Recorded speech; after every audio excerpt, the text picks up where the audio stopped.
Bonjour et bienvenue dans l'épisode 3. Restez bien jusqu'au bout, une petite surprise vous attend. Revenons sur ce qui s'est passé dans les précédents épisodes. La société Camping Equip souhaite mettre sur le marché un produit innovant, mais n'a ni les ressources en interne, ni le temps pour le faire seule. Elle a fait appel à un bureau d'études, Smart Me Up, pour réaliser la conception du climatiseur. Le projet avance bien grâce notamment à une bonne collaboration entre les deux entreprises. Mais voilà, alors que le projet est bien avancé, Camping Equip, le fabricant, soucieux de son image, souhaite avoir la garantie de la robustesse de son produit. Comment va-t-il s'assurer de la qualité de son produit? Il n'a pas d'expertise en simulation dans son équipe. Comment va-t-il faire? Découvrons ensemble. Notre fabricant est soucieux de son image et souhaite avoir une garantie quant à la robustesse de son produit. Il aimerait donc procéder à une vérification de la tenue d'une pièce en particulier, considérée comme critique pour son nouveau climatiseur. Camping Equip procède donc à la recherche d'une compétence en simulation. Pour cela, elle va réutiliser la 3D Experience Marketplace, qui, pour rappel, est un écosystème en ligne international regroupant des fournisseurs de services industriels qualifiés. La Marketplace permet aux concepteurs du monde entier de trouver des pièces standards, de fabriquer ou de faire appel à des ingénieurs en intérim. Camping Equip pourra donc identifier le meilleur partenaire pour cette partie de leur projet. Elle pourra également bénéficier d'une collaboration optimisée, réduire considérablement ses coûts, mais surtout garantir la traçabilité des échanges avec ce nouveau prestataire. Camping Equip fait donc appel à Eric. Il est maintenant invité par le fabricant à rejoindre la communauté. Les échanges vont pouvoir commencer. Le fabricant lui donne accès aux données dont il a besoin pour réaliser son travail.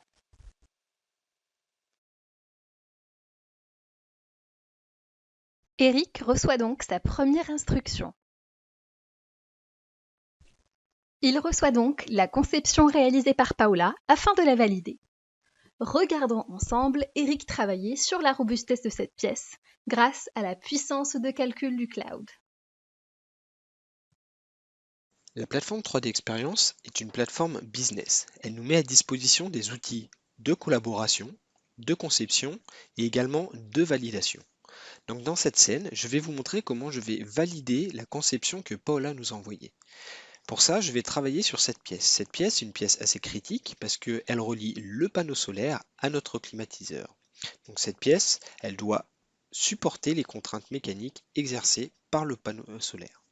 Pour cette étude, je vais utiliser l'assistant qui est sur la droite de l'écran. Cet assistant va me guider dans la mise en place de la simulation.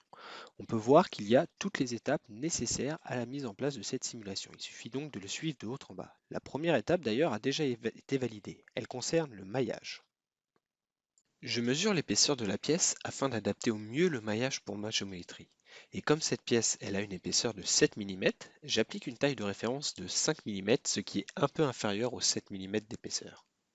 Et afin de faciliter au plus la mise en données de ce maillage, je vais utiliser une option qui permet de raffiner automatiquement le maillage dans les zones les plus sensibles. Comme ça, je n'ai pas à appliquer de maillage, de raffinement de maillage en local. Une fois que cette première étape de maillage est terminée, je vais pouvoir passer à la seconde étape qui est liée aux matériaux. Pour ça, je vais utiliser la palette de matériaux qui va me permettre en fait d'aller assigner un matériau à ma pièce.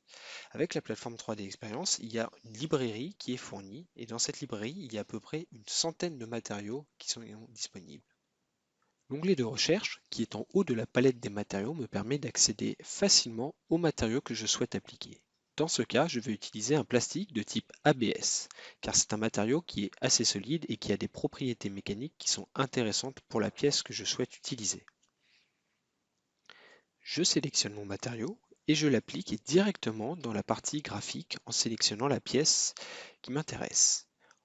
On notera également que dans l'assistant, l'étape des matériaux a été marquée en tant que validée. L'étape de connexion est nécessaire lorsque l'on travaille sur un assemblage. Mais comme dans notre cas, on travaille seulement sur une pièce, on peut passer directement à l'étape des conditions limites.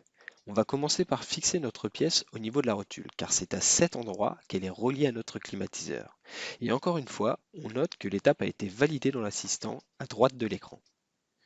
On va maintenant appliquer un chargement sur notre support. Et pour ce faire, je vais utiliser les raccourcis qui apparaissent lorsque je sélectionne une surface.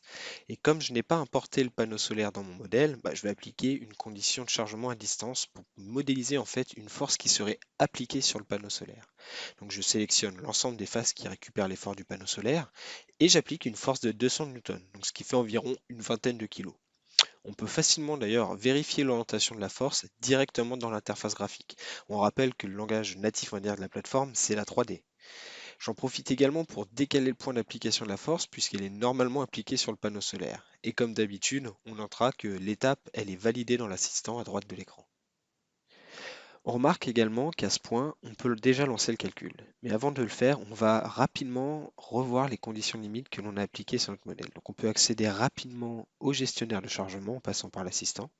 Et là, on remarque avec quelle simplicité on peut mettre en données et également vérifier notre modèle. En fait, il suffit juste de suivre l'assistant de haut en bas. Donc si on résume ce que l'on a fait, on a généré un maillage, appliqué un matériau et appliqué les conditions limites. Donc il ne nous reste plus qu'à lancer le calcul. Donc soit on a les ressources en interne, ou si besoin, on peut également utiliser la puissance du cloud. Donc si vous travaillez par exemple sur un gros modèle et que vous avez besoin d'avoir les résultats rapidement, le cloud peut vous donner accès à la puissance de calcul nécessaire. Dans mon cas, j'ai fait tourner le calcul local car le modèle il est assez léger. De plus, l'outil que j'utilise utilise la technologie Abacus, qui est la technologie de référence en termes de calcul mécanique. Dès le calcul terminé, j'en profite pour sauvegarder les résultats sur le cloud, pour que tout le monde puisse y accéder si besoin. Donc, on voit à l'écran les contraintes de von Mises. Donc ça permet d'identifier les zones où il y a des fortes concentrations de contraintes. Vous aurez compris que les zones les plus sensibles, ce sont les zones en rouge. D'ailleurs, j'en profite pour afficher le maillage. D'ailleurs, je vais vous montrer l'intelligence de la puissance Abacus. Vous noterez que là où il y a une zone de concentration de contrainte, le maillage il s'est affiné automatiquement. Et ça, c'est afin d'améliorer la qualité des résultats. Donc cette fonctionnalité, elle simplifie la tâche de l'utilisateur tout en lui permettant d'avoir une qualité de résultat qui est optimum. Vous l'aurez compris, pas besoin d'être un expert pour faire ce calcul. Regardons maintenant la déformation de la pièce. Donc les zones qui sont en rouge, ce sont les zones qui sont les plus impactées par la déformation, car elles sont situées aux extrémités de la pièce. D'ailleurs, on peut animer la déformation, ce qui nous permet de bien comprendre le comportement de la pièce lorsqu'elle est soumise à des efforts. Donc bien entendu, on peut, si besoin, exporter cette animation sous format vidéo pour pouvoir la partager par exemple avec nos collègues. Donc on a regardé les contraintes, on a vu la déformation de la pièce, maintenant regardons le facteur de sécurité. Ce tracé, il nous indique les zones où il peut y avoir un risque d'endommagement sur la pièce. Donc, par exemple, si ce facteur il est inférieur à 1, ça casse. Si c'est proche de 1, on va dire qu'on est à la limite de tolérance. Donc, afin d'affiner d'ailleurs l'affichage, on peut jouer sur les valeurs limites de la barre de couleur. Donc, par exemple, souvent avec ce facteur de sécurité, il faut quasiment toujours jouer avec ces valeurs pour, on va dire, affiner l'affichage ou identifier les zones problématiques. Donc si on regarde d'un peu plus près la rotule, on note la valeur minimale, elle est de 1,05. Et ça, c'est très proche de 1. Donc ça paraît un peu juste, on va dire, pour la pièce. D'ailleurs, très facilement, on peut afficher les valeurs minimales sur la pièce. Donc il suffit juste de cliquer sur la pièce et hop, on peut accéder à ces valeurs minimales. Vraiment, tout est fait pour que ce soit simple et que ce soit intuitif. En parlant de simplicité, j'en profite pour dire que tous ces tracés que l'on vient de voir sont créés automatiquement. Il y a une dizaine de tracés qui sont disponibles. Ça permet de gagner du temps et également d'éviter de manquer quelque chose lorsque vous analysez votre pièce. On a vu que le facteur de sécurité minimal de notre pièce était de 1,05, ce qui est un peu juste. Il faut donc qu'on apporte quelques modifications sur cette pièce pour améliorer sa résistance. Paola, qui a fait la conception de cette pièce, elle l'a fait dans la plateforme 3D Experience avec l'application XDesign. Et comme je travaille également avec la plateforme 3D Experience, je peux accéder à l'intelligence de conception de la pièce et activer les fonctions que Paola a déjà préparées, et ça sans avoir à retourner dans l'interface de XDesign. Et instantanément, les modifications sont importées à ma pièce dans mon environnement de simulation.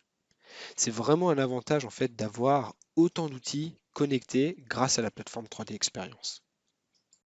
Une fois que l'on retourne dans l'onglet Simulation, on remarque que dans l'assistant, on a une indication sur le fait que les résultats ne sont plus à jour.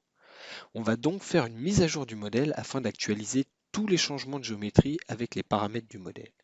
Et ensuite, il ne reste plus qu'à relancer de nouveau la simulation. Donc cette mise à jour, elle est automatique et elle me permet en fait de gagner beaucoup de temps car j'ai pas à reparamétrer tous les paramètres de la simulation. Et ça, c'est encore une fois un des points forts de l'hyperconnectivité des applications avec la plateforme 3D Experience. Une fois que mon calcul est terminé, je peux de nouveau aller réexaminer les résultats. Donc je commence par les contraintes de von Mises. Donc on remarque d'ailleurs que les contraintes sont un peu plus diffuses au niveau de la rotule que sur le cas précédent. Donc ça, c'est un bon indicateur en fait de la bonne répartition des contraintes dans notre pièce. En effet, avoir une concentration de contraintes qui est trop locale, en fait, ça peut être souvent problématique pour la résistance de la pièce. La déformation de la pièce que l'on observe là, elle est amplifiée dans cette animation. Et ça, il est possible de changer l'amplification de cette déformation si on souhaite par exemple accentuer le phénomène visuellement.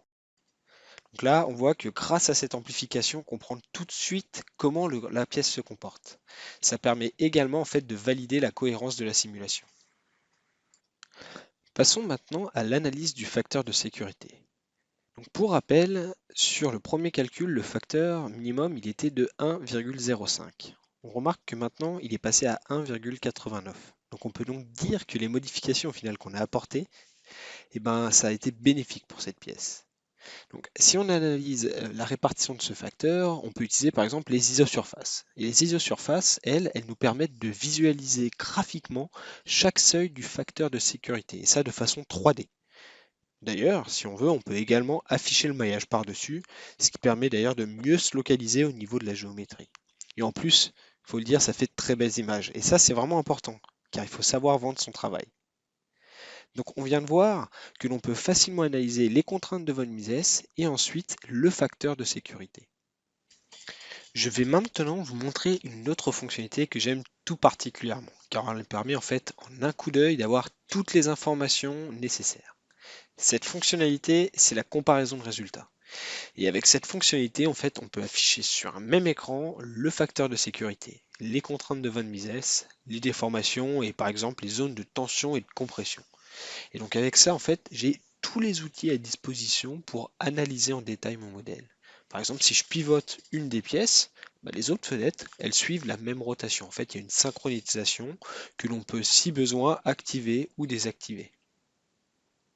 Et enfin, comme toute bonne étude, on finit par le rapport. Et là encore, l'application Structural Designer va nous simplifier le travail, car on peut générer directement un rapport à partir de notre étude.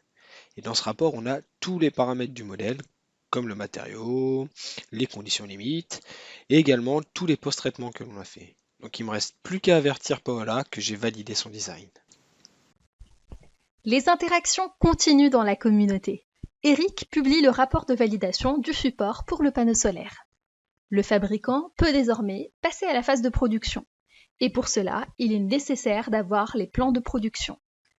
Et la bonne nouvelle, c'est que c'est également possible avec la solution Drafter. Regardons cela avec Marion.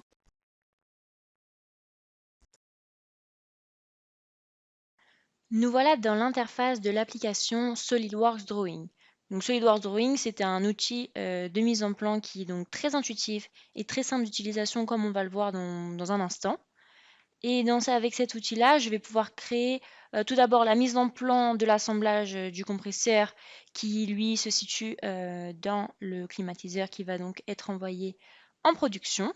Et dans un second temps, je vais pouvoir faire la mise en plan d'une autre pièce totalement à part qui est donc le support batterie. Pour commencer, je vais donc définir le fond de plan. Donc on a un choix plutôt large de différents formats. Je vais choisir le format A3 et je vais rester en format paysage. Je vais ensuite pouvoir créer le cadre de ma mise en plan en un clic, ainsi que le cartouche, pareil, en un clic. Mon fond de plan est déjà prêt. Je vais maintenant ajouter différentes vues à ma mise en plan. Le logiciel, il a déjà préparé pour moi différentes vues. Donc, je vais pouvoir en un simple glisser-déposer ajouter la vue de face à ma mise en plan. Et en un simple glisser de souris vers le bas, j'ai directement la vue projetée qui m'est proposée par le logiciel. Et en un simple clic, je l'ajoute à ma mise en plan. Je peux facilement les déplacer comme je le souhaite à ma guise et je peux même changer l'apparence de mes vues. Donc par exemple, je vais changer l'apparence de ma vue de face en un rendu plus réaliste. Je vais enfin ajouter une vue isométrique dans laquelle je vais changer l'échelle. Je vais l'agrandir, donc je vais mettre une échelle plus grande. Donc comme vous l'avez vu, j'ai pu facilement ajouter des vues en un simple glisser-déposer. J'ai pu facilement modifier leur position ou même modifier leur apparence. Donc maintenant, je vais pouvoir passer à ajouter une nomenclature. Donc pareil, cette nomenclature, elle est facilement personnalisable. On peut ajouter des colonnes, on peut supprimer des lignes, ajouter des lignes, changer la position de cette nomenclature. Tout en quelques clics et très rapidement. Donc qui dit nomenclature dit numéro de pièce. Donc là aussi, je vais pouvoir ajouter en quelques clics les différents numéros de pièces sur ma vue isométrique. Maintenant, je vais pouvoir ajouter les différentes cotes d'encombrement de mon assemblage très facilement. Grâce à mon raccourci clavier S, je vais pouvoir en un simple clic ajouter toutes mes cotes d'encombrement nécessaires à ma mise en plan. Pour terminer la mise en plan, je vais ajouter une dernière annotation. Donc je vais ajouter une note qui est encore une fois totalement personnalisable. Je peux changer la police, je peux changer la taille, je peux la mettre en gras, en italique, je peux revenir la modifier après, je peux la déplacer dans ma mise en plan. Encore une fois, tout est simple d'utilisation. Donc comme on a vu, l'ajout d'annotation dans la mise en plan avec le logiciel SolidWorks Drawing est très simple et très intuitif et tout est personnalisable. Donc ensuite, il ne me reste plus qu'à enregistrer ma mise en plan et je peux l'exporter dans différents formats. Je vais choisir le format PDF. Et voilà, ma mise en plan est terminée. Donc maintenant, je peux passer à ma deuxième mise en plan qui est donc la pièce support batterie. J'ai juste à la chercher dans la barre de navigation pour la trouver. Donc comme tout à l'heure, je vais créer mon fond de plan. Donc en choisissant le même format qui est donc l'A3 en présentation paysage, je vais créer mon cadre Et mon cartouche. et voilà, mon fond de plan est créé en simple clic. Donc comme tout à l'heure, le logiciel me propose déjà différentes vues. Donc j'ai juste à glisser-déposer celle qui m'intéresse. Avec mon simple glissement de souris vers le bas, le logiciel reconnaît que je veux une vue projetée et il me la fournit. Et j'ai juste à cliquer pour l'ajouter à ma mise en plan. Donc encore une fois, ça montre l'intelligence du logiciel qui est donc un véritable gagne-temps. Donc maintenant, je vais finir par ajouter différentes vues de détail de ma pièce. Je vais donc ajouter une première vue de détail pour pouvoir définir mon angle de mon triangle. Je peux bien sûr déplacer cette vue de détail comme bon me semble. Je vais ensuite en ajouter une deuxième pour pouvoir définir le rayon, mais cette fois-ci de mon trou de perçage. Et donc ensuite avoir créé ces vues de détail, je vais passer à définir les cotes. Donc encore une fois, ça va être très simple. Grâce à mon outil de raccourci de clavier qui est donc S, comme dans SolidWorks, je vais pouvoir en quelques clics ajouter toutes les cotes nécessaires. Donc d'abord, j'ajoute le rayon, j'ajoute l'espacement entre deux triangles, je vais ajouter aussi le rayon de mon trou de perçage. Et ensuite, je vais continuer par ajouter toutes les cotes nécessaires à la bonne réalisation de cette pièce qui va donc partir en production elle aussi. Donc pareil, le logiciel est donc très facile d'utilisation, très intuitif. En quelques clics, la mise en plan est faite.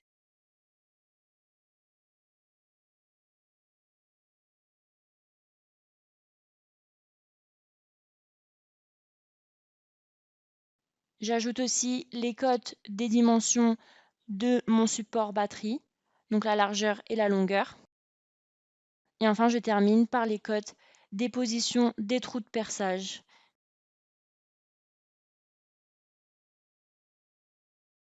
Je termine la notation de cette mise en plan en ajoutant une note à côté des cotes des rayons pour bien préciser qu'il y a 24 mêmes angles. Et pareil pour les trous de perçage, j'ajoute un 4 pour bien préciser qu'il y a 4 mêmes trous. Comme tout à l'heure, ces annotations sont totalement personnalisables. On peut les modifier, on peut les déplacer comme on souhaite. Une fois que la mise en plan me satisfait, je peux l'enregistrer je peux l'exporter sous le format qui me plaît. Donc j'ai le choix. Là, je choisis le PDF comme tout à l'heure. Et voilà, ma mise en plan est terminée. 6 mois plus tard, le produit est enfin sur le marché. Camping Équipe propose désormais un produit sur mesure. Ses clients peuvent personnaliser leur produit et l'acheter directement en ligne. Grâce à un configurateur, ils peuvent choisir la forme et les couleurs des différents accessoires. Cette capacité de personnaliser a permis à la société de se différencier et de gagner en productivité. Les demandes sont intégrées dans le flux de fabrication, ce qui permet de réduire considérablement les délais de livraison. Cette fiction nous a fait découvrir les défis d'innovation de toute entreprise, quelle que soit sa taille et son secteur d'activité. Il est parfois difficile de trouver des compétences spécifiques quand on en a besoin. La bonne nouvelle est que ces compétences existent en France, avec des outils pour faciliter les échanges en toute sécurité. Ces outils s'appellent la 3D Experience Works. Bien sûr, tout ceci est une fiction à titre d'illustration. Vous avez sûrement des questions, des remarques sur tout ce que vous avez vu. Pour cela, participez avec l'ensemble des experts SolidWorks à une session live demain à 11h. Avant de partir, n'oubliez pas de découvrir nos surprises. Pour cela, rendez-vous sur notre site.